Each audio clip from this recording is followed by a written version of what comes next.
How's that? That looks good. Testing.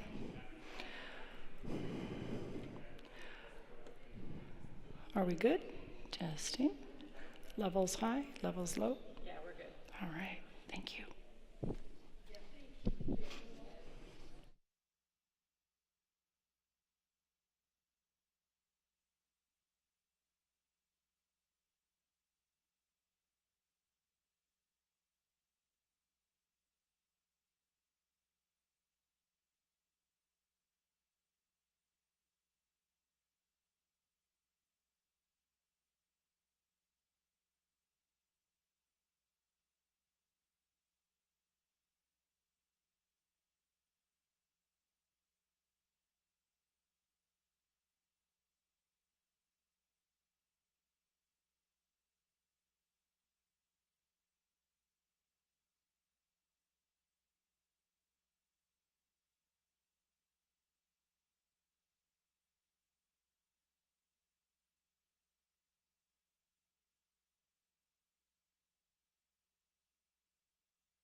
Are you starting? Okay, I'll wait. Okay. Hi, good afternoon, everyone. Thank you so much. Good afternoon, everyone. Thank you so much for staying by for this the presentations this afternoon. I know that it'll be a blessing to all of you. So we're going to go ahead and start. I'm just going to begin with a word of prayer before we start, okay? Dear Heavenly Father, Lord God, I thank you for this beautiful Sabbath that you've blessed us with. I thank you for the health presentations that you have allowed us to have today, and I pray that it will be a blessing to all. In Jesus' name I pray and thank you. Amen.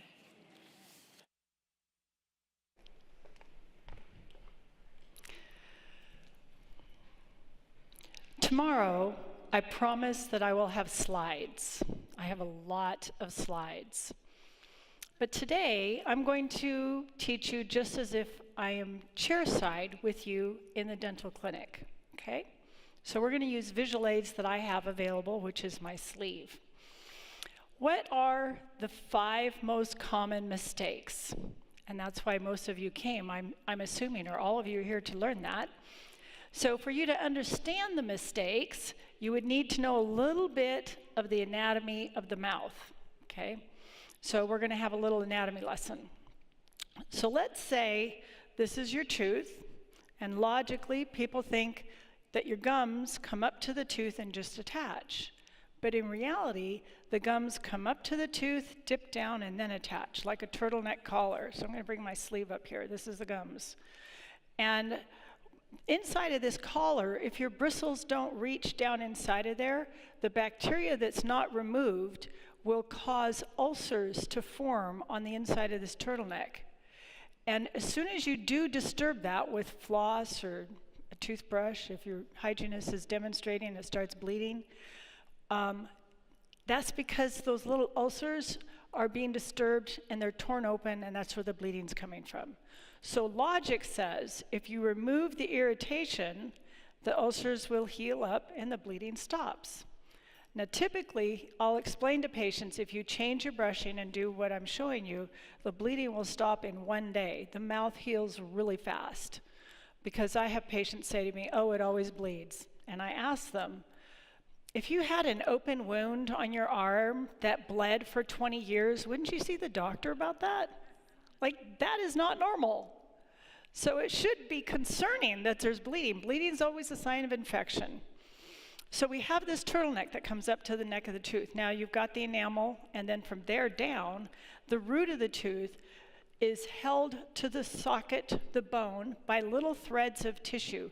Your tooth does not sit smack against the bone. It's suspended like little trampoline springs. So when you chew, did you know that your tooth actually bounces up and down? It has a little give, okay? And if you've ever been a flosser, you'll know that sometimes teeth feel like they're really tight together, and then other times that same spot, they're not really tight. That's because they kind of float around just a little bit. So this turtleneck that stands up around your tooth should be 1 to 3 millimeters high. From that point down, where the root surface is, the whole length of the tooth, which most teeth are 12 millimeters long, there's 4 exceptions. Those are the eye teeth. That's where you go to tear French bread, because you intuitively can feel that tooth is well anchored. So 12 millimeters long, that little turtleneck, those readings, when you go to your dentist and they measure the numbers around your teeth, you should hear 212 in the front and a 323 in the back. That's typical healthy circumstances. If your numbers are deeper than that, that means the little measuring stick called a probe is slipping down into the socket area, and the measurements will then read 4 or 5 or 6. And what we're measuring is the top of the gums down the root. So if your roots are 12 millimeters long, your gums have receded right to the edge of the enamel, and you have a 6, that's truly halfway down the root. So all this bacteria that's down there, your floss is not going to reach. Your toothbrush is not going to reach. That's why it's important to have a dental cleaning. That's cleaned out, because the bacteria that you're not reaching will die in a matter of 10 hours. Now, during that 10 hours, in fact, in a 24-hour period, one bacterial cell in your mouth will split and become 2 every 10 to 20 minutes. Within a 24-hour cycle, one cell will become at least 5,000 billion cells, just from one cell. Exponential growth. Are you motivated to floss? Good. So the flossing tears up the bacterial colonies, because the longer they're left undisturbed, the more damage they'll do, because as they eat the carbohydrates from your diet, they give off a toxin, and that's part of what causes the bleeding and the inflammation and the puffiness and everything. So the bacteria, they split, they become 2. In 10 hours, they die. They don't go anywhere. They are still stuck to the side of your tooth or the tissue on the outside. And if they're stuck to the tooth, in 5 days, if they're not removed, they will start to solidify. The cell wall is intact, even though the inside is not living, non-vital. And so that becomes like a barnacle or a fossil on the side of your tooth. Pretty soon you have this coral reef growing around the gums. Now, the most common area is the inside of the lower front teeth, but we're going to address that in a moment. So this coral reef most commonly forms across from your saliva ducts. So tomorrow, when you come, you're going to learn what's in your diet that's causing that tartar to accumulate faster in certain areas or in more abundance in certain people than in others. It has to do with what you eat and or drink, and that can change. I had a patient, when I first graduated, I thought that she just hadn't had her teeth cleaned in a long time. She had so much tartar on her teeth, it took me 4 hours to clean her teeth. You couldn't even see her molars, completely entombed in tartar. So I get her all clean, and she goes on her way. 2 weeks later, she comes into the office. She'd lost a filling, unrelated to the cleaning. It just had fallen out. So I didn't have a patient at the moment. So I said, come on back. We'll take an x-ray. Insurance requires before and after pictures. So I go to put the film in her mouth. She opens up, and I about fell over. She already had tartar on her teeth. This is not plaque. Crispy stuff. I was like, what are you eating? So tomorrow, I'm going to get into what she was eating. I cleaned up her teeth. She changed her diet, came back in 3 months, and from the moment she walked in the door, I kid you not, till she left, 20 minutes. Cleaning was done like that. All right. So now you know a little bit about the anatomy. If you keep those areas clean around the turtleneck, which is what we're going to talk about now, then you will have less bleeding, less plaque, and tartar buildup. But those are each affected by your diet and some other things that we're going to talk about tomorrow. So where you start really matters. Most people, when they start their brushing, they start on the outside of the front teeth. Am I correct? Yeah, because we want to make our smile nice and bright. I had a friend in Virginia, and she and her husband started on the front teeth. He had a beautiful smile, she told me. But when I met him, he had no enamel on his front teeth. Enamel is glassy white, and it's translucent, like white glass. If this was all white glass, you'd still have light coming through, right? If you were to put a yellow bulb behind white glass, what would the glass appear to be? Yellow, that's right. So the thinner your enamel gets, the more yellow your tooth appears, because enamel is white, but underneath is dentin, which is yellow. So you want to protect your enamel and keep it as dense and thick as possible. So don't start in the front teeth, because you typically don't have plaque buildup there. Where do you always get buildup? Yeah, the molars, the inside of the lower front teeth, right? Isn't that where they spend time every time you go in for cleaning? So that's because you have saliva ducts right under the tongue. You also have ducts in each cheek called the parotid ducts, and they sit right across from the two last molars. So put that toothpaste to work for you and start where you have tartar buildup instead of where you don't. So the toothpaste is working on something that it needs to take off instead of what it shouldn't. So the next thing you want to be aware of is not to actually literally brush your teeth, okay?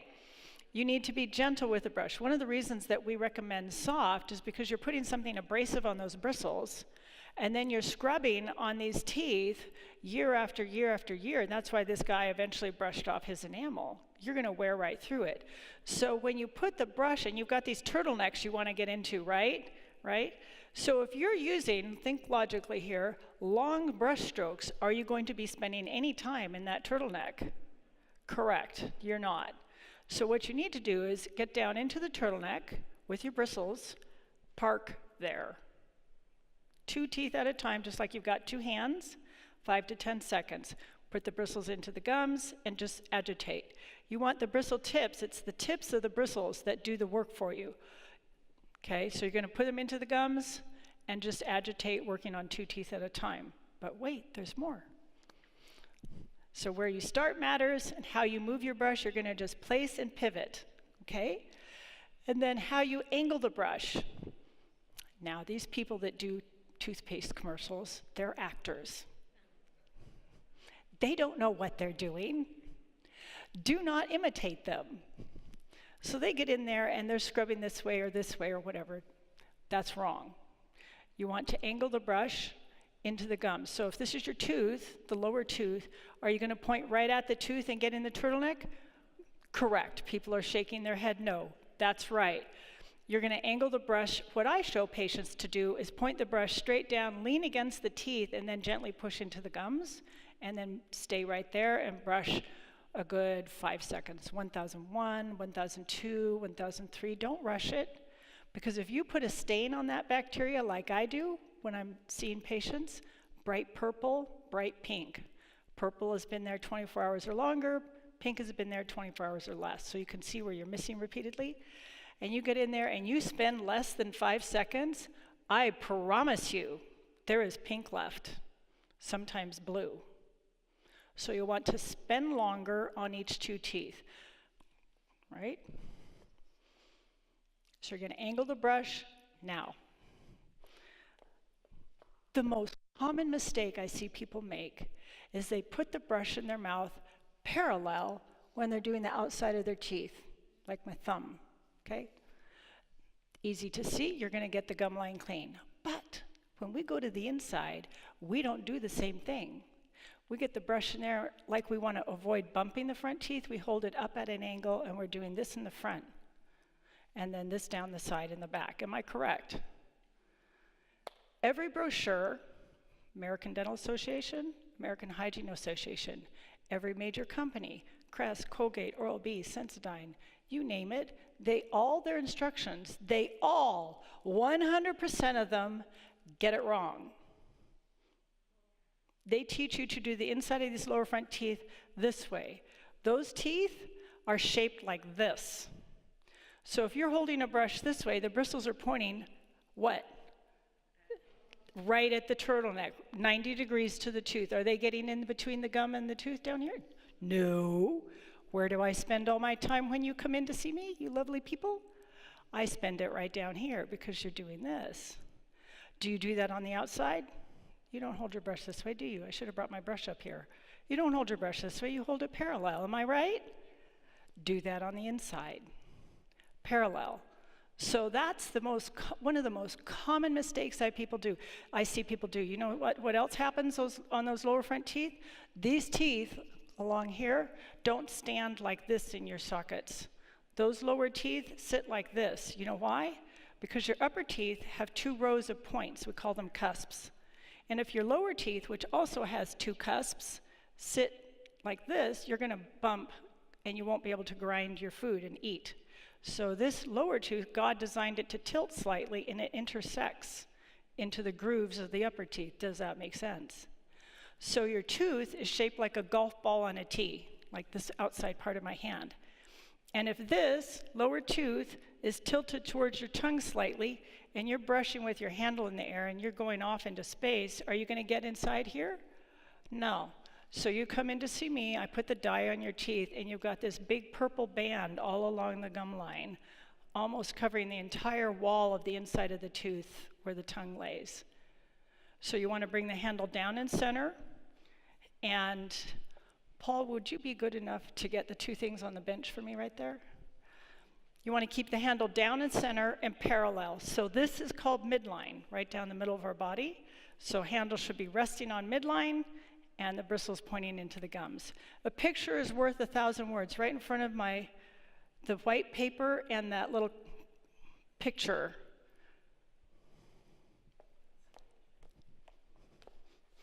On the bench, the white, this is white.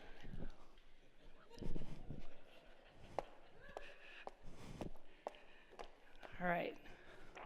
The instructions for what I'm telling you isn't a picture worth 1,000 words. What's even better? A video. If I'm not able to do it in person, I've got video. So there's still shots here, but I have a website where you can get this, or I brought a few that if you want to come tomorrow, you can purchase them. And all the instructions are here with pictures. So I need to wrap it up. So you want to keep it parallel. Okay, handle up in center for the upper teeth, down in center for the lower teeth, and then the 5th step is to ease up. How many of you seen these toothbrushes, hopefully it's not in your own bathroom, that look like they've bloomed? Okay, what is the working part of the toothbrush? The bristle tip, yes. The harder you press, the more you're going to be using the long side of the brush. That is less effective. So you want to press just enough the bristle tips just slightly arc, and you're still using the tip and not pressing to mash the brush against the teeth. You want to brush smarter, not harder. Okay? You want to brush longer, not stronger. And did you know that in 20 minutes from now, you will have forgotten 50% of what I just told you? Herman Ebbinghaus did a study published in 1885, and it's been repeated since then. He's discovered that we forget that much in 20 minutes, and we forget 78% in a week. So this would be a good idea, I recommend. The other thing I have is like a mirror decal. This can go on your bathroom mirror, same instructions, okay? So is oral care biblical, and why does this matter? It will definitely impact your witness. Have you ever been talking to somebody and their breath is so bad that it could kill a cow? I was on a cruise ship one time, and I went to the front desk, which is actually not at the front of the desk, at the front of the ship, it's on the side. Nevertheless, I went to the desk, and the young man behind the desk, had breath that was so bad. I could smell it more than 4 feet away. I mean, it really, truly, it could like have killed a cow. I was at an event, a convention, and there were probably 500 people in the room easily. It was a very large room with rows and rows and rows of chairs. And every time the speaker would say something where people would laugh, I could smell what we call perio breath. Somebody had gum disease. And I'm thinking, who is that? And I kept looking, and as time went on, I was able to figure out who it was. And it was someone that was probably 20 people away from me. Now, why do we call it perio breath? Because the tooth, like I said, doesn't sit smack against the bone. It's held by little ligaments. Those ligaments are called periodontal ligaments. Peri, like perimeter for around. Dontal refers to the tooth. Ligament means it holds the tooth to the bone. So we had disease down in that area, and it smells, because it's killing the tissue, it smells like death. It smelled like a small animal had crawled inside his mouth and died. So there's a really good reason to keep your gums healthy and your teeth brushed. So, well, that about wraps it up for what I wanted to share with you, because if you're witnessing, you want your breath to be sweet. You don't want it to be a distraction. You want people to be listening to what you have to say. Am I correct? Yes. So I look forward to seeing you tomorrow. And Paul, it's your turn.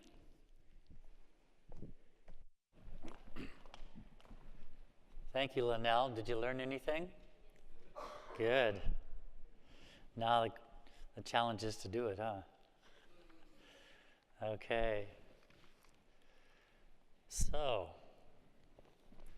we are going to go a little farther into our presentation.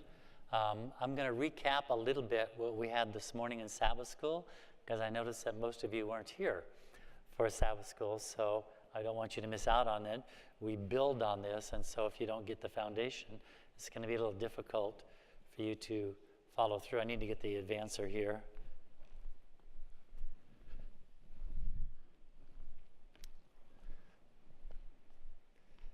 This morning, well, we're going to skip through some of this stuff. We're always going to show you good, better, best, and you get to decide how you want to feel. Good is the starting place, and then once you start doing the good things and you start feeling good, that will be your motivation or incentive to try better. This is what I did.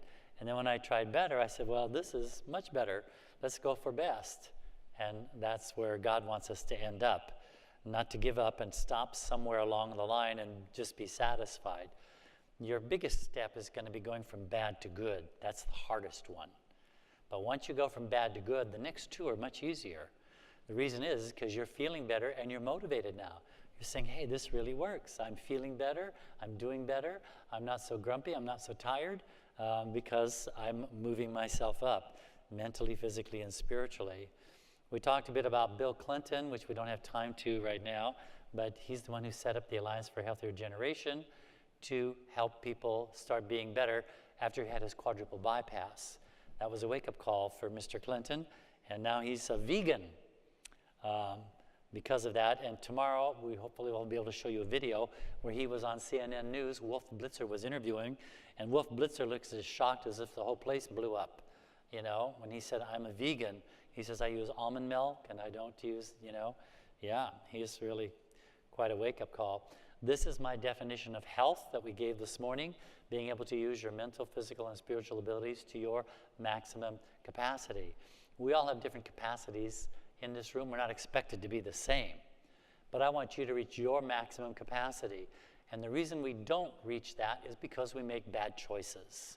We either make bad choices out of ignorance, because we don't know any better, or out of rebellion. We're going to deal with both of those by tomorrow.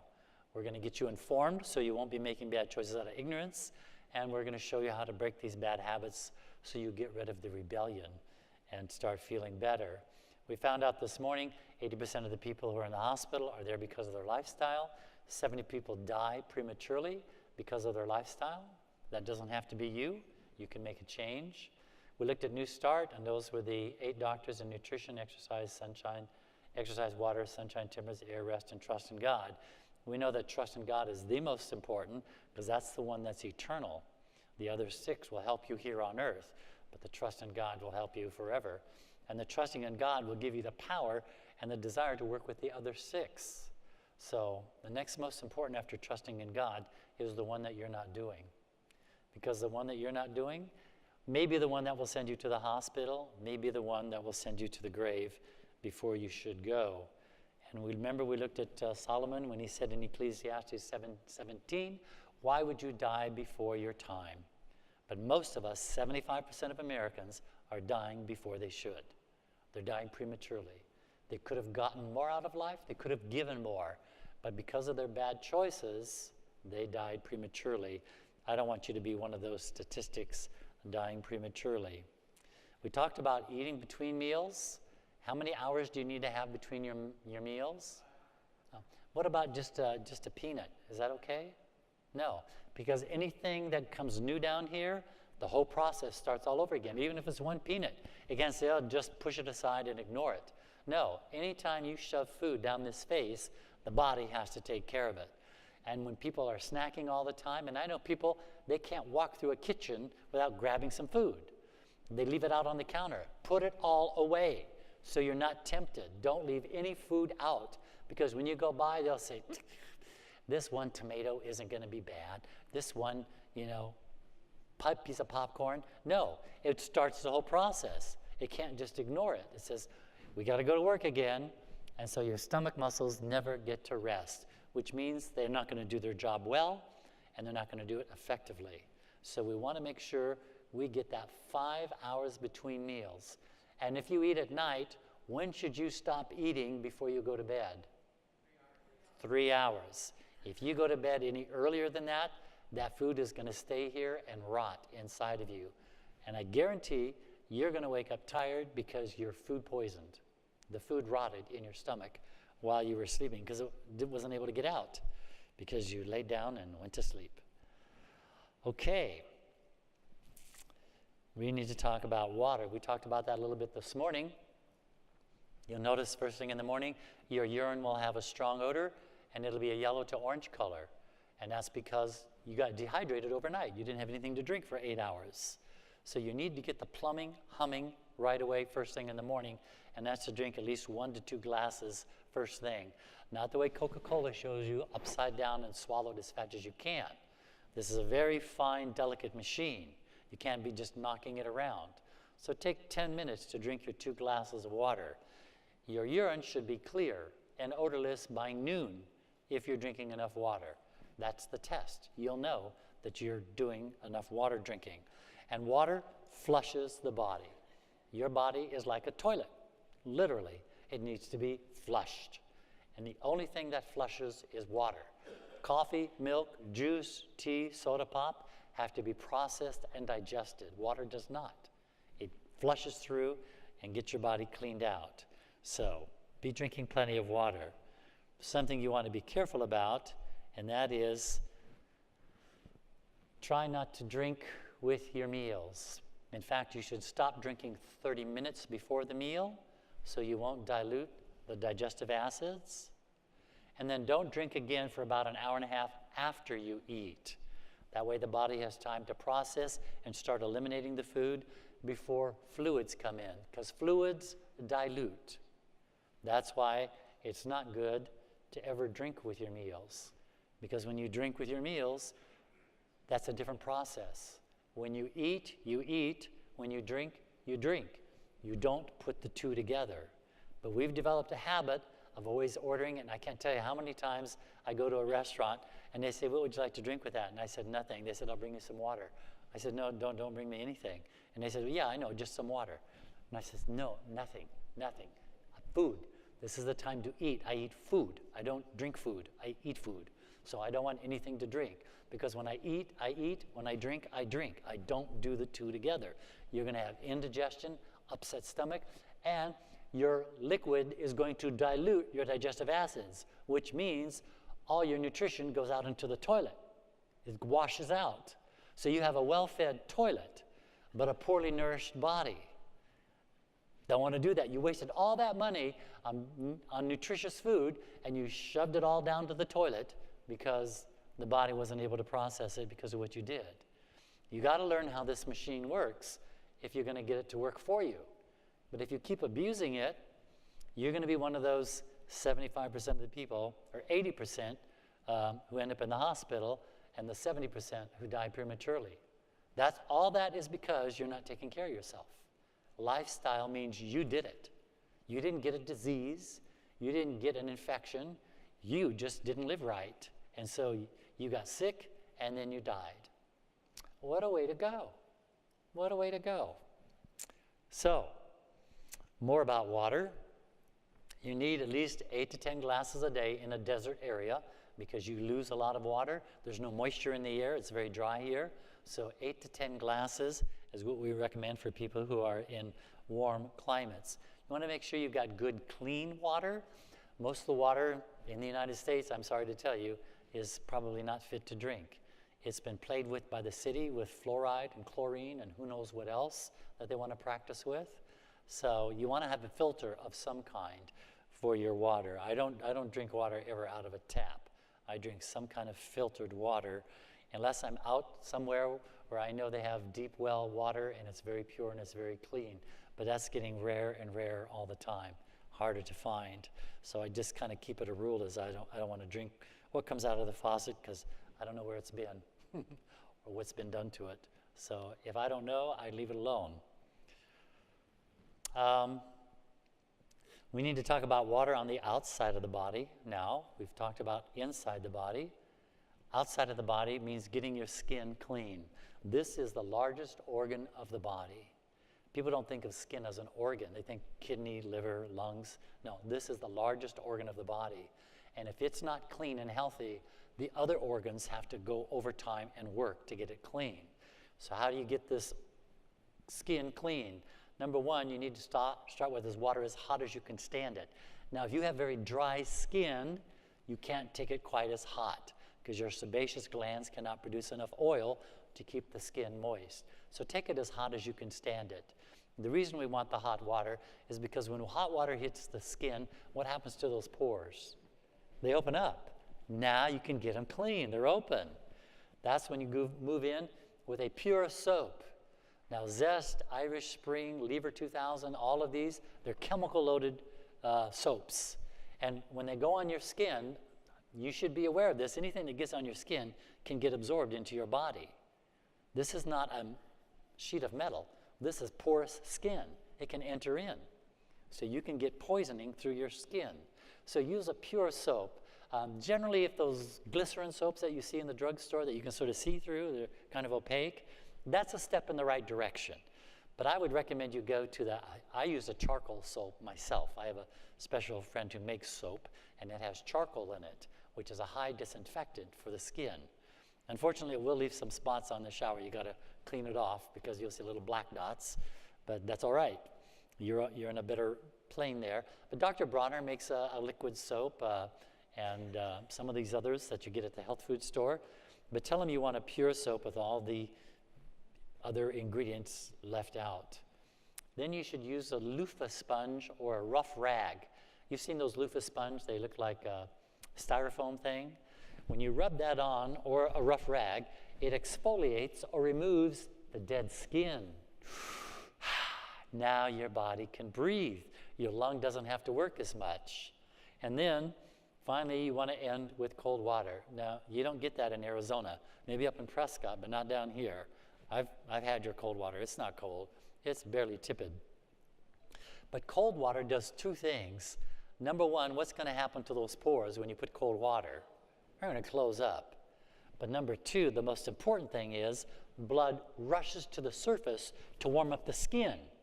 And when that blood rushes to the surface, you should have a nice red glow about you. But the most important thing is it pushes toxins that are just beneath the surface of the skin, pushes them right out. We've seen this at health resorts. They put them into like a hot sauna or hot bath, and then they put them in a cold shower. They go back and forth 2 or 3 times. Hot, cold, hot, cold, hot, cold. Then they wrap them up in a white sheet, and they're told to lay still on the bed for at least a half an hour. During that half-hour time, because of that hot-cold treatment, your white blood cells skyrocket. And that's one of the lines of defense in your immune system besides your T cells or your white blood cells. So if you've got all these white blood cells multiplying, what's going to happen to any bugs in there? They want out. They know they've had it. Their moment is over. They're done. And so anytime I feel a bug getting in me, I feel a little like what most people do. Boy, I fill that bathtub. I got a jacuzzi tub, and I fill that with as hot water as I can stand it. Then I get out and take a cold shower, and I stay out for about 5 minutes. In the wintertime, I actually go out and run around in the snow. I do. I have something on my stuff, you know. I put some trunks on. I'm not a streaker. But I'll run around in that snow. I go back in, get into that hot water. So it's 10 minutes in the hot water, 5 minutes cold. 10 hot, 5 cold. I do that 4 times, which takes 1 hour. I have a gallon jug of water beside the tub while I'm doing this. And in that 1 hour time, because I have sweated so much, that gallon jug is empty. That's how thirsty you get when you really get the body doing its job. Well, in sweating all that out, at Weimar, where we used to, I watched them do this, when they wrap them up in a white sheet and they start sweating like crazy, we always know when we got a cigarette smoker in those sheets. Because guess what happens to those white sheets? Yellow to orange color. Why is that? Yeah, everybody usually says nicotine. Nicotine is clear. You can't see nicotine. It's tar. That's what you see. You see the tar coming out. So we can visibly see the toxins will come out of the body if you do this hot-cold treatment. I do it every day in a shower. Every day I do a hot-cold treatment. Not a long one like the 1 hour one if I feel a bug. If I feel a bug, I take golden seal root. It's very strong. Tastes nasty. You don't want golden seal root soup, no. But I take 4 or 5 capsules of golden seal, then I do that hot cold thing for an hour, then I jump into bed. And I'll lay in bed for half an hour to an hour. And when I come out, those bugs said, we're gone. We're out of here. We can't stay in this guy. This guy's going to beat us up. That's right. I know how to beat you up too. I'll send my white blood cells after you. You're done. Out of here. It works every time. Yes. People ask me sometimes, when's the last time you were sick? I can't tell you. I don't even remember the last time I was sick. I have never been sick in bed since I've been an Adventist, 50 years. I've never been sick in bed. But once in a while, I'll feel a little slow, so I know there's a virus going on, and I got a little bit of him. That's when we hit the tub, the golden seal. Hour later, a gallon of water later, I'm in bed for half an hour to an hour. I come out fine. I come out fine. Yeah. So take care of the body. It doesn't get sick. Shouldn't if you take care of it. Granted, there are some exceptions. There are some environmental factors that may affect you. There may be some other issues. And I'm not saying you'll never get sick. But if you do, it shouldn't be for as long or as serious. Okay? And that's what I have found out. The last time I can remember where I had to lay in bed for about an hour or 2, I was in Fiji. And I picked something up there. Because you know, when you go to a foreign country, there are things in the air and in the soil that your body's not used to. So your body is in panic mode. It's going, what is this? What is this? What is this? Because it's not in Alaska. This is tropical Fiji. So my body, I said, okay, guys, behave. We're in Fiji. Fiji, this is where we're at, Fiji, okay? So you got some stuff running around that's new, and you're not used to it. But that's okay, you'll get used to it. I'll be good to you. I'll make sure I eat extra garlic and take some golden seal root to give you a little boost, a little help, charcoal if I have to. But other than that, I really get to enjoy good health. I went with a team to Russia one time. There were 5 of us, an evangelist, a professional recording artist who sang beautifully, 2 other people to take care of all the children departments, and then I was brought to do the health presentation. You can imagine that. And so they said, probably before you go, you have to get shots. And I said, no, I don't take shots. And they said, no, you have to. And I called the embassy, and they said, it's highly recommended, but it's not required. Like this last one, they tried to pull on us, and I'm not going there. But anyway, I said, I'm not taking the shots. And they said, okay, but you get sick, don't blame us. And I said, when you get sick, I'll blame you. Well, of course, the 6 of us went there, and I'm telling you that this is the gospel honest truth, and I can give you phone numbers, you can call them. Of all the 6 of us, I was the only one who never got sick. The others, every one of them, were at least 1 to 2 days in bed. They had to miss the meetings. They were sick in bed for 1 to 2 days with their shot. They were in bed. Yeah, I was never in bed. And what was so interesting was that when I got there, I shouldn't be telling you too many stories because we don't have much time. Maybe we'll have time tomorrow. But remind me to tell you about Russia. I've been in Russia 3 times. I love it there. Those babushkas, that's what they call their grandmas, they're the backbone of Russia. Did you know that? The babushkas are the backbone. They know what's going on, and they know how to take care of it. Don't mess with a babushka. You will lose. Anyway, I love the babushkas. They were my bodyguards while I was there. The police department was after me because the Orthodox Church was trying to kidnap me and get me out of there because they didn't like. We had massive crowds, standing room only, and the Russian Orthodox Church was very unhappy. And they tried to pull a little trick. They said that I was there to take away their culture. I said, no, I'm here to improve your culture. Pay attention. If you listen to what I have to say, you will be a better Russian Orthodox Christian. If you listen to what I say, you will be a better Bible Christian. So anyway, the last night of the meetings was the bonus God gave. A very famous doctor stood up in the middle of the congregation before I had closed in prayer. And she shouted at the top of her voice, and my translator was there to tell me what was going on, because I thought, well, we better run for the doors. But she said, this is amazing what we have heard. I'm a doctor, and I'm telling you, we are going to start doing what Paul has told us to, and the health in this community is going to increase. We see it, we understand it. We didn't know this before, but now we know it, and I will see to it that this is going to happen in our city, and we will be a wonderful, healthy new city. From their own doctor. She was there every night, and she got it. She got it. She says, that makes sense, that makes sense, that makes sense. Of course that's what happened. That's what your body would do. Of course it would. And suddenly they put the dots together. The light went on with some amazing results. Loved it there. All right. So when we talk about water, H2O, that's what God gave us to get ready so that we can enjoy the living water. Isn't that right? That's what H2O is for. It's not just to drink, it's to enjoy the living water. And in Revelation 21, the next to last chapter of the Bible, it says, I will give of the fountain of the water of life freely to those who thirst. And then the last chapter of the Bible, Revelation 22, let him who thirsts come, whoever desires, let him take the water of life freely. So the H2O is a vehicle to get us to the water of life, isn't it? The living water. That's the goal. It's not just to drink water or take a healthy shower. It's to get to that living water. That's the destination. Don't stop here at drinking and showering. Move on to the living water that we have.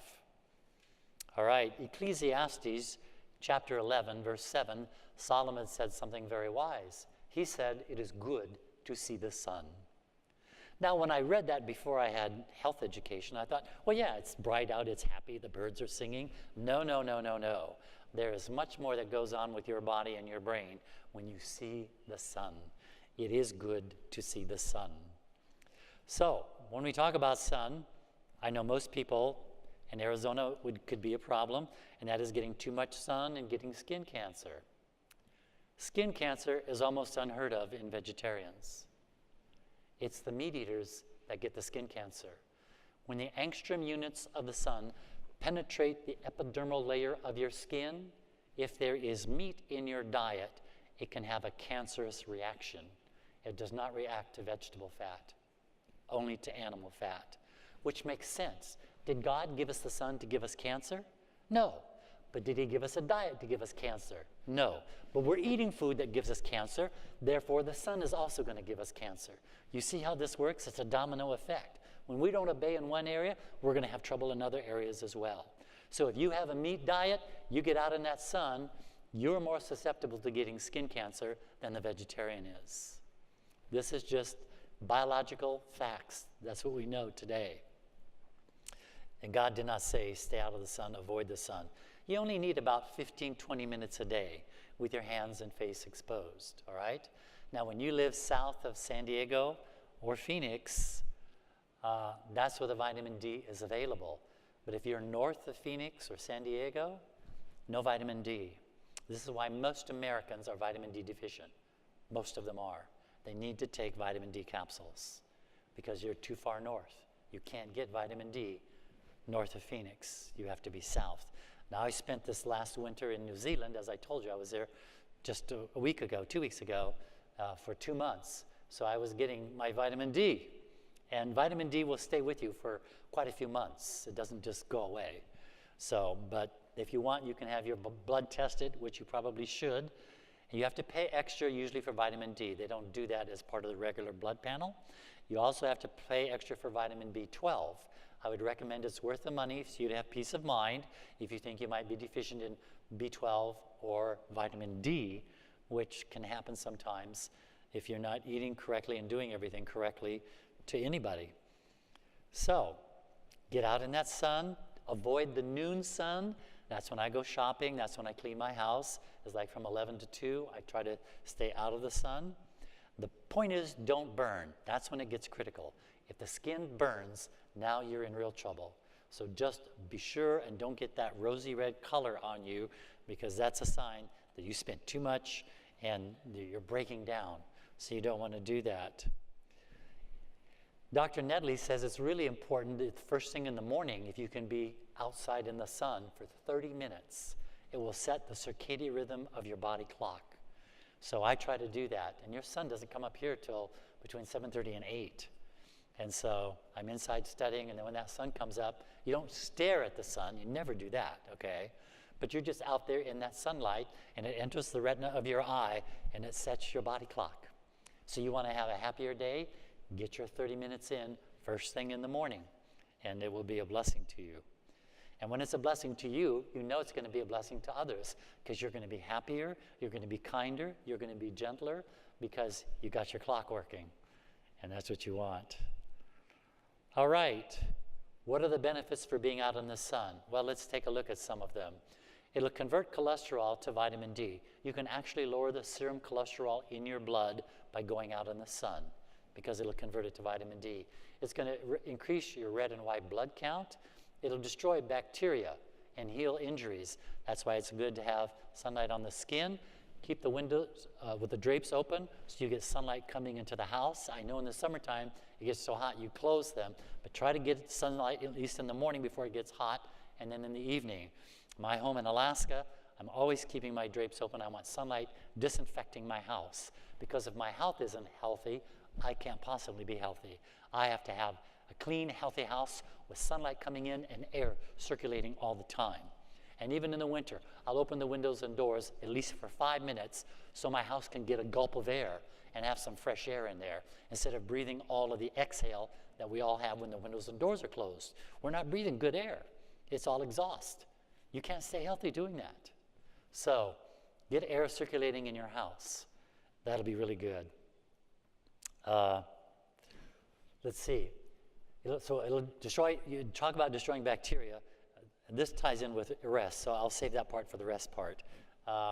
It'll increase your circulation because your body is warming up and you perspire, which means you're throwing the toxins out of the body. And it'll help you ladies to balance your hormones. So Mr. Husband, if she's got a little hormones thing going on, you get her outside and take her for a walk in the sun and get those hormones back in control. All right? Now, when we talk about sun, the most important thing is not the one that's in the sky, it's the one that's in your heart. And in John 12, it says, walk while you have the light, lest darkness overtake you. He who walks in darkness doesn't know where he's going. Well, if you don't know where you're going, are you going to be in trouble? Of course you are. You don't know where you're going. So don't walk in darkness, walk in the light. And then verse 36, while you have the light, believe the light, that you may become sons of light. So that's capital L, not just a small l. You want both lights. All right? Tanning beds, I've seen a few here in Arizona. I can't imagine why. 300 days of sunlight and you still got to have tanning beds. But if you use the tanning bed, it has to be the UVA, ultraviolet alpha tanning bed, not the UVB, that's ultraviolet beta. The easy way to remember is beta is bad, it burns. Use UVA, ultraviolet. And every tanning bed is required by law to identify the bulbs. If you walk in and say, do you have UVA or UVB? If they say B, you're gone. Tell them I want UVA, I do not want UVB. All right. Air. I don't know what your air quality is here in Arizona, but I can't imagine it's very good in Phoenix. You got too many mufflers running around.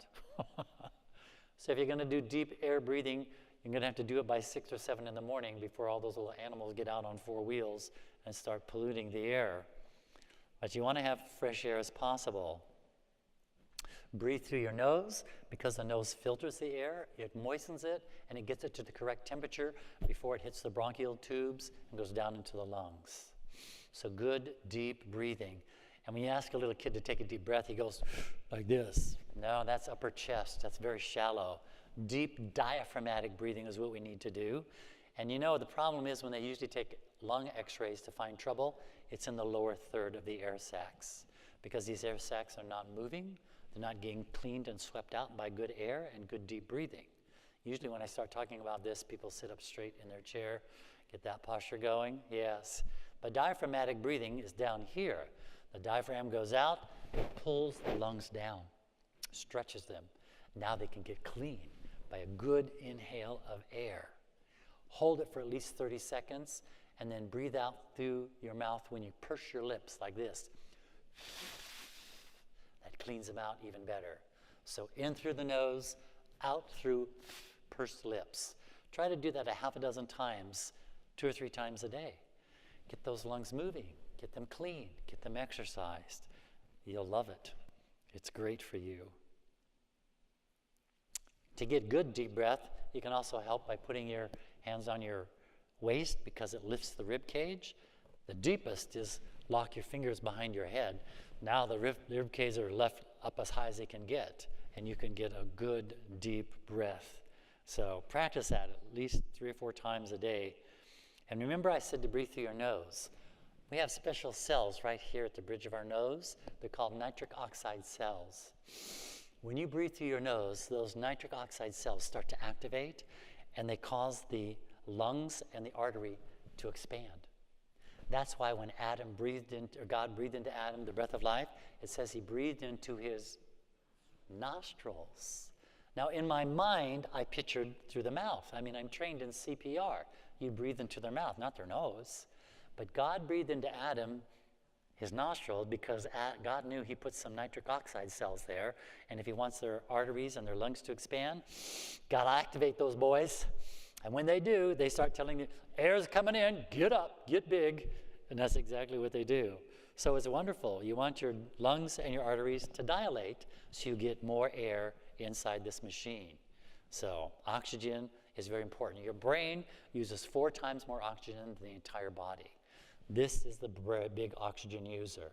So you want to keep that brain healthy and young. Keep it refreshed with oxygen. So people usually think of oxygen, oh, that just means my lungs. No, no, no. This is the oxygen user up here. This is why you need to understand this system to make it work for you. If you don't understand how it works, my lungs are fine, I don't cough, I don't need a deep breath. What about your brain, the one who's using the oxygen? Yeah. See, the lungs are just the transporter. It's the brain that needs the oxygen. So, good, deep breathing. All right. The rest of your days on this earth is going to depend upon the rest of your nights. Did you catch that? The rest of your days depends upon the rest you're getting at night. So, how do you set up your bedroom to get good rest? David said in Psalms 37, verse 7, first and foremost, we need to rest in the Lord, not just in bed. We need to rest in the Lord. Psalms 37, 7. Jesus told us in Matthew 11, he would give us rest, didn't he? He said, come unto me, all ye that labor and are heavy laden, and I'll give it to you. I'll give you rest. So go to Jesus, get your rest. Now there is a big warning in Revelation 14:11, and you know what that one is. They have no rest day or night, who worship the beast and his image. So you make sure you're not worshiping the beast or his image. And a lot of my fellow Adventists are doing one or the other. And they don't even know it. They're worshiping the beast or they're worshiping his image. We need to get educated. We need to understand what we're doing and why. So, rest. The average is about 8 hours. That's average. If you're pregnant, if you're growing, if you're sick, you may need more than 8 hours. But the average is about 8 hours. The point is, you should wake up without having to use an alarm clock. If you have to use an alarm clock, your body clock isn't working. And you want your body to wake you up, not an alarm clock. That is so upsetting when you have to wake up, and your body goes, oh, I don't like this. Well, if you treat me right, I'd wake you up and it would be pleasant. You'll be just sound asleep and I'm going, well, here I am, another new day. Thank you, Jesus, you kept me through the night. And then you begin your day. Yeah. So, the idea is you shouldn't have to use a clock. Good time to get to bed, 9 or 9:30. After that, the melatonin that's supposed to put you to sleep starts to deplete, and there isn't as much to get you to sleep. By 11 o'clock, there's even less. By midnight, it's all gone. So you're going to toss and turn and roll around because you can't get to sleep because you went to bed too late, because you didn't understand how this machine works. This machine says, I'm throwing that melatonin out between 9 and 9:30. Get to bed, I'll knock you out. But 11 o'clock, I don't have as much to knock you out. By midnight, I don't have anything to put you to sleep. Melatonin's all gone. It's gone. You missed it. Train pulled out. You lost. You get to toss and turn. Try to get to bed earlier. If you need to take a nap in the afternoon, there's nothing wrong with taking a nap, but not a 2-hour siesta that my friends south of the border take. No, no, no. You're going to break up your sleep pattern then. A nap, 15 to 20 minutes should be plenty. And don't take it too late. By 3 or 4 o'clock, if you can't get that nap in, don't bother. You just need to stay up because you're going to bed at 9 o'clock or 9:30. So nothing wrong with taking a nap. Nighttime, make it very calm, okay? Don't be watching television. Don't be getting those Blu-rays from your computer. I have special yellow glasses that I put on at night if I'm on my computer or watching something on YouTube, a crusade or a seminar or teachings. But I block those Blu-rays because they'll keep you from going to sleep. So get those Blu-ray blockers. To set up your room to get a good sleep, you want the room, first of all, as dark as possible, because whenever light enters the retina, it signals the brain to wake up because it thinks the sun is up. It's not really the sun is up. Thomas Edison messed us up. He got light to us 24/7. So now we're having problems because we're staying up at all different hours. And people say, oh, I'm wide awake, I got my second wind. No, all the melatonin is gone that was trying to put you to sleep. You didn't get no second wind. You just lost all your go-to-sleep juice. You're not going to go to sleep easy. So try to keep the room as dark as possible. You want it as quiet as possible because every time the ear hears a sound, it has to talk to the brain. That's what it is programmed to do. I hear a noise, I tell the brain, is this a life-threatening sound? Is this just the furnace? Don't worry about it. Stay asleep. It will know what to do. So, but you want it as quiet as possible. When I go to bed at night, I want to hear my hair grow. I want it quiet. That's why I have trouble traveling sometimes, because places I get sometimes, they say it's quiet, but they don't know what quiet is. You guys did not hear my hair grow last night, did you? There were dog barking. There was a train that went by. There was a jet that flew over. Your windows were... Whoa. I like it quiet, quiet, quiet. So, keep air circulating in your bedroom. If you have the windows closed and the door closed, you have created a sarcophagus, a coffin, literally. You will wake up tired because the room is oxygen depleted. You used it all up while you were in there. And if you're married, it's going to be gone even faster because 2 of you are sucking up the air, all right? I never close my bedroom door. My bedroom door is always open, and I have a fan in my room, one of those big, 3-foot square fans, and I have air pushing through my room all the time. I want it circulating. And in the middle of the night, when I make my bladder run, to get rid of the water, I open up my bedroom window, even if it's the dead of winter. I open up my bedroom window, because it's only going to be open for 5 minutes. It doesn't take me that long to get rid of some water. I got rid of the water, I come back and I close it. What happened? My bedroom just got a big gulp of air to take me through the rest of the night. So Keep that air circulating. Ellen White talks about that the sleeping room is one of the most critical rooms of the house. But you women make most of your money and time on the living room so you can show it off to everybody. That's not where you spend a third of your life. You spend a third of your life in that bedroom. You better get it right. Because if you don't get that third correct, the other 2/3 are going to suffer. You're not going to get it right. So Ellen White says, careful attention needs to be paid in the sleeping area. Everything needs to be fresh, it needs to be clean, it needs to be dry. Every week, I take my pillow outside in the sun, and I let the sun disinfect my pillow. Twice a year, I take my mattress outside, and my mattress stays outside all day so the sun can heat it up and evaporate and disinfect it. Because you have dust mites in your pillow in your bed. Did you know that? And they poop. They're bugs. Bugs poop. All bugs poop. They poop about, I wrote it down here because I was so shocked. Let's see, dust mites. Yes, every year they put a pound of poop in your pillow and in your bed. A pound. That's like 4 quarter-pounders in your bed. You're rolling around in it. It's in your pillow. You're breathing it. That's why I travel with my own pillow. I'm not breathing somebody else's cuckoo, okay? I want my own pillow because I know my pillow is disinfected and it's clean and it's fresh. And so when I'm breathing through it, I'm not breathing stuff that I don't want. So every week, that pillow goes outside, disinfected by the sun, mattress twice a year, all day it stays out. Try that. And you have no problem doing it here because you've got over 300 days of sunlight a year.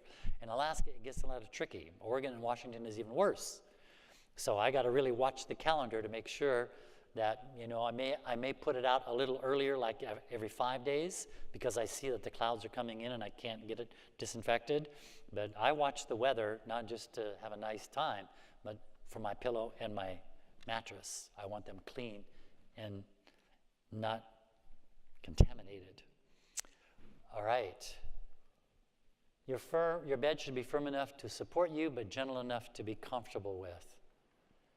Pillow, if you sleep on your back, very few people do, but if you do, it has to be very thin because you can't crank your head up like this. If you sleep on your side, which most people do, it has to be thick enough to support your head away from the shoulder. And make sure it's a pillow that you're comfortable with, Some people like firm, some people like soft, but just keep trying them until you're very comfortable. Your covers should be lightweight and not heavy. You're going to toss and turn about 40 times a night. That's the average. Some people do more, some people maybe a few less. Usually if they're sick, they don't turn as much. But 40 times a night is the average. If you don't do that, you'll develop bed sores and blood pools, and those are very painful. So I never tuck my bed in on the side. You don't need to. You want them loose and hanging over so you've got plenty of freedom of movement while you're sleeping. Now I tuck in the bottom so my feet don't pop out. But the sides I never tuck in. They drape over the side so I can move freely. If you're tucking it in tight, you're going to try to move and turn, and it's going to disturb your sleep. So there are the rules if you follow that. Now there are 2 plants, 3 actually, that NASA discovered with their spacewalk, because there's no oxygen once you get out of our atmosphere. So they found out that there were 3 plants that remove more toxin out of a room and provide more oxygen. You want to know what they are? Too bad. No. Those 3 plants are the spider plant, the philodendron, and the golden pothos. Now, I don't know what all these are. You can go to your greenhouse and ask them. I have had spider plants. They're pretty hardy. But spider plant, philodendron, and golden pothos, they remove more toxins out of a room and they provide more oxygen. All right. You want to try to keep on a regular basis. The reason people hate Monday mornings so much is because what happened to their sleeping schedule over the weekend? They stayed out till 2 o'clock in the morning partying, and your body said, I'm going to get you. Monday's coming, and you're going to be miserable because you broke the schedule. The body loves a schedule. It likes to eat at the same time. It likes to sleep at the same time. It likes to exercise at the same time. It thrives on a schedule. You women with babies know that. Your baby wants to eat at a certain time, and if he doesn't get that eating, you're going to hear about it, aren't you? He doesn't know how to tell you, would you feed me? We're off time. Yeah, well, your body's the same way. Remember I said this morning it would be wonderful if our organs could talk to us. Say, hey, we need a little more water down here, a little more fiber over here. Legs are saying, you know, your calf muscles are called your second heart. Did you know that? It actually pumps. Yeah, so if you feel like your legs are getting heavier, you're feeling a little sluggish, just start moving your calves because it's the second heart to the body. When it clenches, it helps push the blood and get it going when it's all the way down there in your extremities. So work those calf muscles. I'm learning to do that. You know, if I'm watching a program or something, or if it's a long-winded sermon like mine was today, just sit there and do your calf muscles. I won't call you out because I know what you're doing. Same thing I'd be doing if I'd been sitting there. So those calf muscles are wonderful, but you got to use them. All right. So we need to have a daily rest. We need to have a weekly rest with God on Sabbath. And you need to have an annual rest, a vacation. People say, oh, you know, I haven't had a vacation for 5 years. Really? That's too bad. You know, they've never asked a man dying on his deathbed, hear him say, I wish I'd have gone to the office some more. You know what they say? I wish I'd have taken a few more vacations. I wish I'd have spent more time with my children and my grandchildren. Get your priorities straight. There's only 2 things that are important, and I'll repeat this over and over again. 2 things, get it straight. Only 2 things are important, God and people. Everything else burns. Did you catch that? Everything else burns. Only 2 things are important, God and people. Keep that straight, simplifies your life. What about my car? What about my house? What about my vacation home? Is that a car? I mean, is that a person? No. Is that God? No. Let it go. It's going to burn. Nothing but ashes.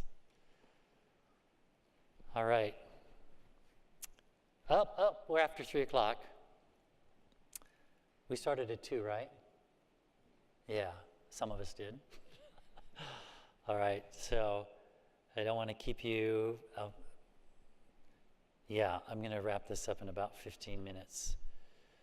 So we'll get you out of here by 3:30.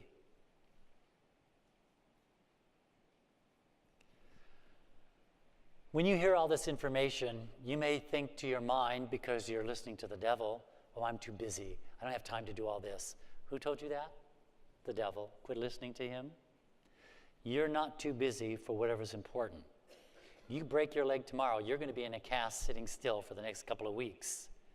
Did you have enough time? Yeah, you did. You had to make time because it was important, wasn't it? That's right. Well, you have to make time for these 8 doctors. If you don't make time for them, you will make time to be sick. That's your choice. You make time for them, or you're going to make time to get sick. And some people are sick every month.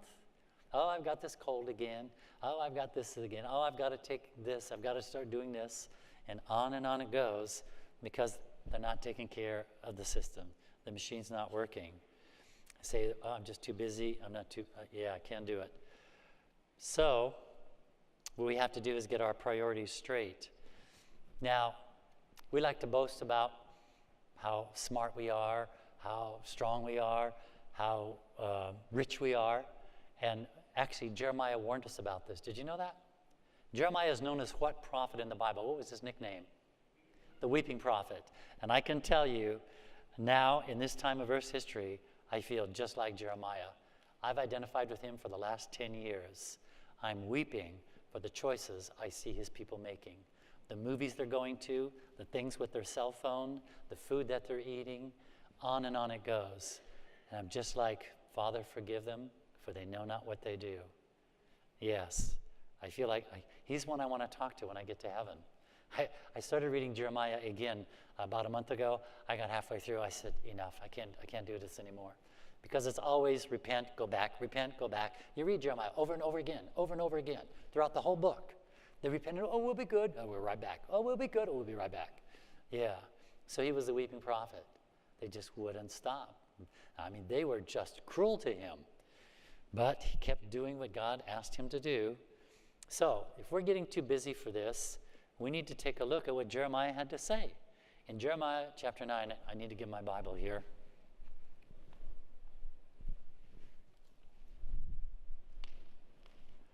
Jeremiah 9, verses 23 and 24. He warns us about our busy lives and what we need to be careful about. So, watch what he says here. Jeremiah 9:23. Thus says the Lord. So who's speaking here? This is God. He's quoting God now. Pay attention. This doesn't happen too often in Scripture, but he's quoting God now. Moses did it a couple times and so on. Jeremiah is quoting God now. That means, whoa, this is so important. God says, I want you to tell them this. And so Jeremiah did. Chapter 9, verse 23. Thus says the Lord, let not the wise man glory in his wisdom. Let not the mighty man glory in his strength. Let not the rich man glory in his riches. Well, isn't that what we brag about? Who won the Super Bowl? Who got the Academy Award? Who's on the cover of Fortune 500 magazine?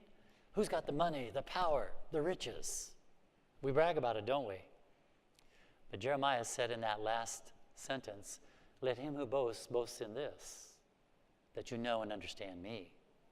Not your money, not your power, not your riches.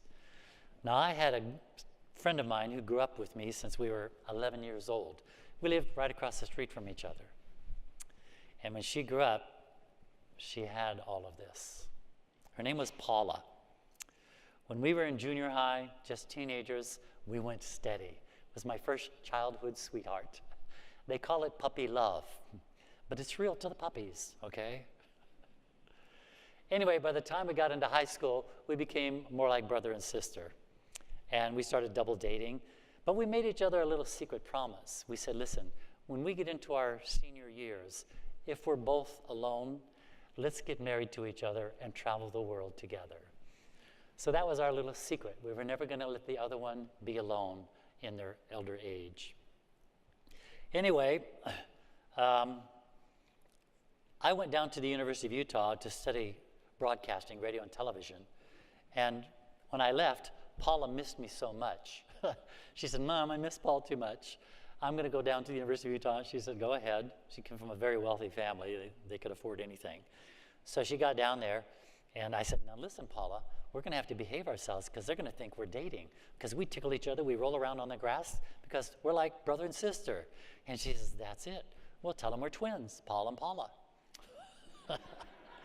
To this day, they don't know that Paula and I weren't twins, but we weren't. But anyway, this is, I got to skip this story because we don't have time. This is a picture of Paula and I. I'm on the right. This is Paula and I at a special event. We were wearing a special University of Utah headgear. And so we had fun there, but we didn't graduate. We just finished our junior years there. And I came down here to Arizona to figure out what I wanted to do with my life. And Paula went back to Alaska because she didn't know either. I mean, we only had one more year of college, but we couldn't nail down a major. So I said, I'm going to go spread my wings a little bit and see what happens because I changed majors 4 times. So, because I would do something for a while and I'd say, I don't want to do this the rest of my life. I want to make sure I'm happy with what I'm doing. We'll talk about that more tomorrow. Anyway, I told Paula, I said, listen, something really interesting has happened. Well, wait a minute, let me back up a second. She went back up to Alaska and she was getting bored, didn't know what to do. And so she said, Mom, what can I do? I don't want to go back to school because I can't nail a major. Neither can Paul. We just need to wander around a little bit and figure out where we want to go. And she said, well, look, while you're waiting, why don't you run for Miss Alaska? That'll be fun. You'll get to meet some new people and you'll get to have a good time. So she did. She ran for Miss Alaska. And of all things, she won. She became Miss Alaska. She wasn't planning on it. So now she had duties and responsibilities to the Miss Alaska pageant, but things were getting exciting for her, and advertisers were noticing her, and they decided they wanted to use her image for either their product or their new ideas. So soon she became, after her reign, because she couldn't do anything with anybody else until she was done with her title of Miss Alaska. So then she went on to become a professional model. And she was working for an agency, and this is called her worksheet to give them an idea of different images for her. And her parents, who were very wealthy, said, look, why don't you quit working for an agency? Why don't you open up your own agency and have people work for you? And she said, yeah, that's a great idea. So she did. She opened up her own agency, and she became a professional model. Things were getting very exciting now for Paula. She was into fashion. She was into money and attention, and things were looking really good. And then, because of her family's big donations to the political issue, she received an offer to work in the White House in Washington, D.C. And now she was among the most famous, popular people of the world. People you and I see on news, she would see in the hallway. That's Henry Kissinger. That's Vice President, you know. So now she had all the toys. Just what Jeremiah warned us about, huh? Don't be bragging about how smart you are, what your money is, all of this stuff, just that you know me. Well, during all this time, I was down here in Arizona. I told you today in my seminar, or my testimony, that I became an Adventist. So a few months after I was baptized, I came back up to Alaska to tell my family and friends what I had learned. And so I went right across the street to Paula's house, just like I did since I was 11 years old. And I said, Paula, look what I found. She started studying with me, and she goes, wow, I never heard anything like this in my life. I said, I didn't either. It's a well-kept secret, but I found it. She said, really? So Paula started going to church with me. And this is Paula and I at our Adventist church in Anchorage. It used to be on 7th and A Street. Isn't that cool? 7th and A Street for the Adventist church. But that's where we were going to church at. And Paula just loved what she was learning. Well, we continued to study, pray together. And then I took off, and she went off to do some magazine ads and so on. She said, you keep praying for me. I said, I will. And we would come back together and study some more. And she'd have to do some magazine ads in New York, and she would be gone, and then off to Los Angeles. But things were getting very, very busy. But I kept praying. And then I decided to go to Adventist college because I didn't know what a Shadrach was. And so I went to PUC, and I'd just gotten to PUC. I'm looking for the note that's supposed to be in here. I think I said it in my notebook. Let me get a quick look. While I was there at PUC, Paula sent me a letter. And I remember it just like yesterday. When I got this letter, I jumped up and down and shouted, and I ran on the campus, and I started telling everybody.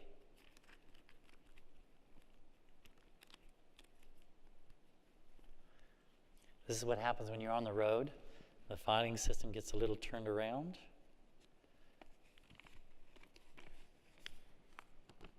But I found it. Here we go. So I got this letter in the mail from Paula. Dearest Paul, just enough to let you know that I'm busy and happy. I have accepted Christ as my Savior. I feel so good, so safe, and secure with Him. Now listen to this next statement, because it told me she got it. Here's what she said. I pray I will learn to love God and others as He wants me to. She got it, didn't she? Only two things, to love God and others as He wants me to. I was so happy. When Paula turned about 30, she started developing serious complications with her diabetes. She was a juvie brittle diabetic since we were 11 years old. Her parents sent her to the best medical research centers across the nation. Money was no problem. Started getting very serious. And they said, Paula, you're not going to live much longer if we don't get this taken care of, but we don't know what to do. University of Michigan had to develop some experimental surgeries for the pancreas to get it to produce the insulin correctly. So they said, why don't you come out here and we'll try these experiments on you. No guarantee. Boy, they flew her out immediately. They did the first one. It didn't work. They did the second one that they had developed, and it didn't work. And they said, Paula, there's no more medical science can do. You're going to die. she said, then let me talk to the people one last time before I go. I should tell you that when she was going to these different medical centers, she would ask to speak to the people who were in the terminal ward, who were dying of cancer and leukemia, and she would talk to them about Jesus, and she would pray for them. Ronald Reagan, who was the president at the time, heard about what she was doing, and he sent her a personal letter from the White House with his signature saying, I know that you are having difficulties, but I also know that you're reaching out to those who are dying, and I just want to encourage you as President of the United States. You're in my prayers. Anyway, she ended up at those 2 surgeries, and they said, there's no more that we can do. She said, then let me say goodbye one last time. So they gathered together in an auditorium there at the hospital, the patients, the nurses, the doctors. And when they brought her in on a wheelchair, because she was too weak now to stand, she had her letter from the President of the United States, Ronald Reagan. And she was wearing her crown, Miss Alaska. When they stopped the wheelchair, she held up the letter from the President, and she said, this letter means nothing to me unless I first have Jesus in my life. And she put the letter on the floor. Then she removed her crown, Miss Alaska. And she said, this crown means nothing either without Jesus first in my life. And she put the crown on the floor. She pointed to the windows and said, outside there, they're running around like there's no tomorrow, chasing after money, fashion, power. I know. I was one of them. I was out there. And I'm telling you, that's not where it's at. It's knowing Jesus. None of that out there. I'm going home now to die, and I will never see some of you again. But if you will accept Jesus as your Savior, I will see you again in a place where there'll be no more hospitals, no more doctors. They turned her wheelchair around. They flew her back home to Alaska. They set up her bedroom to be as comfortable as possible because she didn't want to die in the hospital. Round-the-clock nurses were assigned to her to take care of her as best they could. Most of her hair had fallen out. She weighed less than 90 pounds. She was no longer the beautiful Miss Alaska that she once was, but she had a crown of life from the King of the universe that no beauty pageant could ever give her. Every day she would sit in her room and she would read her Bible and she would pray, especially for her mother. It was her only daughter, and they had a very close mother-daughter relationship. And she knew it was going to be hard on her mother to say goodbye. But Paula would pray, and then because of complications from the diabetes, she went completely blind. And she couldn't see to read her Bible anymore. And she saw that as God's last blessing in her life. Now, how could going blind at the end be a blessing? Mom, could you please read the Bible for me? Oh yes, Paula, I'd be happy to. And every day, Paula's mother would come into the room and she would sit and read the Bible, page after page, chapter after chapter, and Paula would pray, dear God, touch her mother's heart, my mother's heart, help her to go through. And one Thursday morning, Paula breathed her last. Her mother closed the Bible, walked across the room, reached underneath, and held her one last time and cried, my baby, my baby. I have accepted Jesus as my Savior. And I will see you again where there'll be no more pain, no more suffering, no more goodbyes. And I made a promise in my heart that everywhere in the world I traveled, I would share Paula's story because she's not here to tell it to you. But if she were here right now, I know exactly what she would tell you. It's not out there. I was there. It's knowing Jesus. And I believe one day soon, when this is over, you're going to meet my twin sister. I'm going to close now with 2 Bible verses. I know you're familiar with most of these. The first one is about the man at the pool of Bethesda. By the way, have you taken a close look at that word Bethesda? If you break it up, Bethesda spells B-E-T-H-E-S-D-A.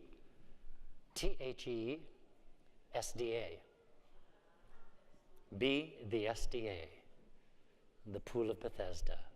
Man had been there for 38 years suffering, waiting for a miracle to be healed. And one day, a miracle walks by. His name is Jesus. And Jesus asked him a question. Listen carefully, because he's asking you that question right now. Right now, Jesus is asking you the same question he asked the man at the pool of Bethesda. What was that question? Right here. When Jesus saw him lying there, knew he had already been in that condition a long time, he said to him, here's the question, and it's for you and me. What is that question?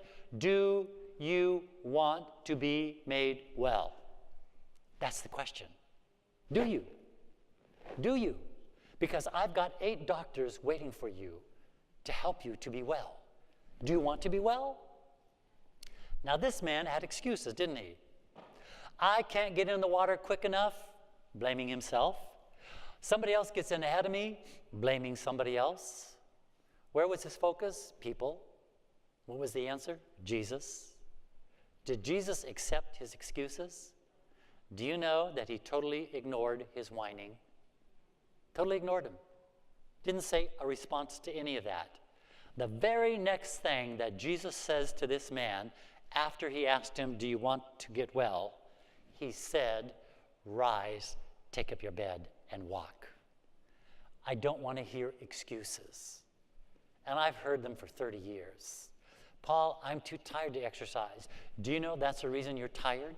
It's because you're not exercising. When you don't exercise, your BMR goes down, and you get lazier and lazier and lazier. You've got to exercise to keep your energy level up. Paul, my wife, she's such a good cook, she's killing me. Yeah, I bet. Excuses, excuses, excuses. If Jesus ignored his excuses, I'm going to ignore your excuses. No excuses. These 8 doctors are ready, willing, and able to take care of you. But they can't do it unless you use them. But they will. Just put them to use. So God says, do you want to get well? Take up your bed and walk. It's just that simple. Now, my last verse before closing is in Daniel chapter 1. You recall what happened in Daniel chapter 1. King Nebuchadnezzar won this big battle, and he was bringing all the wealth from the spoils of war back to his palace. Plus, he was taking the royal family and the smartest and the best looking of all the young men to go to the palace for a 3-year training program. He was a smart king. He was going to take all of these bright young men, and he was going to bring them there to train his future leaders. It was good. And in that crowd of men that showed up at the king's palace for the next 3 years, there was Daniel and 3 of his friends. Who were they? Most people say Shadrach, Meshach, and Abednego. If you're going to use those names, what do you have to call Daniel? Belteshazzar. That's right. So how come Daniel gets a pass and my 3 buddies don't? Stop calling them Shadrach, Meshach, and Abednego. You call them that in heaven, and they're going to say, what? That was my pagan name. My name is Daniel, Hananiah, Mishael, and Azariah. Those are our Christian names. So let's get that right. I correct people all the time when I hear that. Anyway, they go through the potluck line, and there was a problem. Have you noticed that? I can tell you, just recently in New Zealand, I walked through a potluck line, and there was not a single thing I could eat. It's embarrassing, but it wasn't my fault. There was nothing there I could eat, and I just walked out. Boy, did that spread. Well, he's too good for our food. No, your food is too bad for me. Because you see, I've got a lecture again, and if I've got that stuff in my brain, I'm not going to be able to give you a good lecture. My brain is going to get plugged up. My red blood cells are going to stick together, and I can't think. So anyway, they go through the potluck line, and they realize, there's a problem here. We can't be eating this food for 3 years. I mean, you could do a meal or 2. I allow for some latitude. But 3 years? So they got together, and they prayed. And they said, let's go to the guard. And they went to the guard and they said, Mr. Guard, we would like to not eat the king's meat or drink his wine. We would just like to eat vegetables and drink water. And I can hear the guard right now. Oh, great. I got a bunch of vegetarians on my hand. Where are you going to get your protein? What about your B12 and your calcium? And Daniel said, why don't we make an experiment? And he goes, what do you want to try? And they said, let's just do it for 10 days. At the end of 10 days, see if we're better. And the guard's thinking, okay, I got them now. At the end of 10 days, they'll be begging for a Big Mac double bacon cheeseburger. He says, all right, eat your plants, drink your water. And so they did. And what happened at the end of 10 days? Well, Daniel tells us. Let's see what it says. Daniel chapter 1, verse 15. It says, at the end of 10 days, they died. Is that what it says? No, it says at the end of 10 days, their features appeared better and fatter in flesh than all the young men who were eating a portion of the king's delicacies. Guard says, you know, you guys look pretty snappy. You look pretty sharp. All right, go ahead and eat your plants and drink your water. At the end of 3 years, they brought him in for the interview. And these 4 young men, Daniel, Hananiah, Mishael, and Azariah, show up for the interview. And when the king interviewed them, listen to this. In all matters of wisdom and understanding about which the king examined them, he found them 10, not twice, 10 times better than all the magicians and astrologers who were in his realm. I hope you caught the full significance of that statement. They weren't 10 times better than their classmates. They were 10 times better than the experts. These are his magicians and astrologers who had been working for the king for 30, 40, 50 years. And yet these guys were 10 times smarter than them. That doesn't happen today.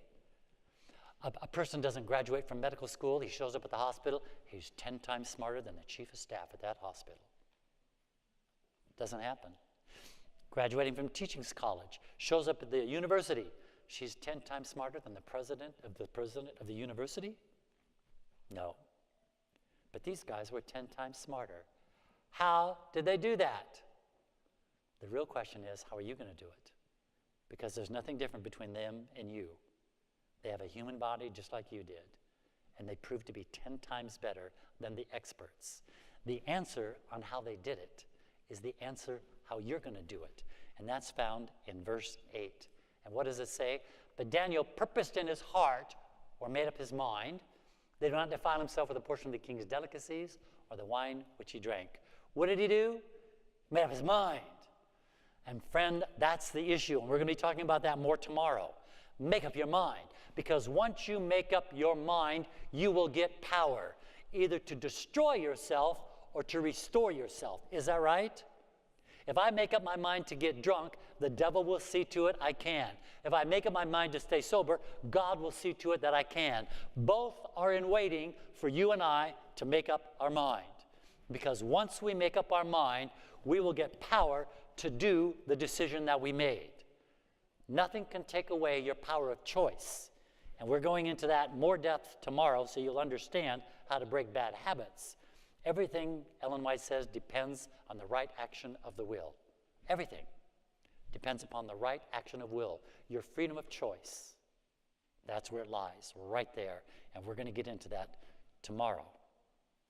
So, my closing text, 1 Thessalonians chapter 5, verses 23 and 24.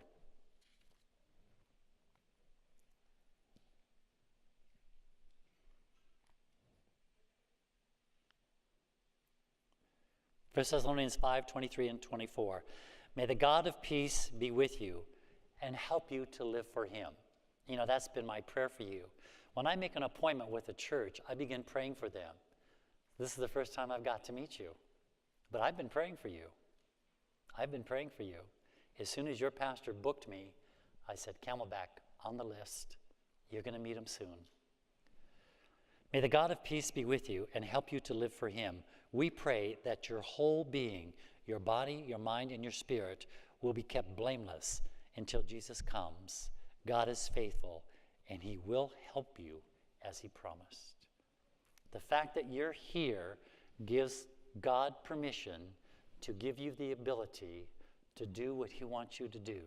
Otherwise, you would not be here. You're not here by accident. You're here by divine calling. God impressed you to come here, and by tomorrow afternoon, you will walk out a stronger, better Christian. Let's pray. Father in heaven, we want to thank you for all this information, but more importantly, the transformation it's going to bring to our lives. We love you, God, and we thank you for what we can learn and what we can do to be more like you. In Jesus' name, amen. We'll see you tomorrow at 10:30 a.m.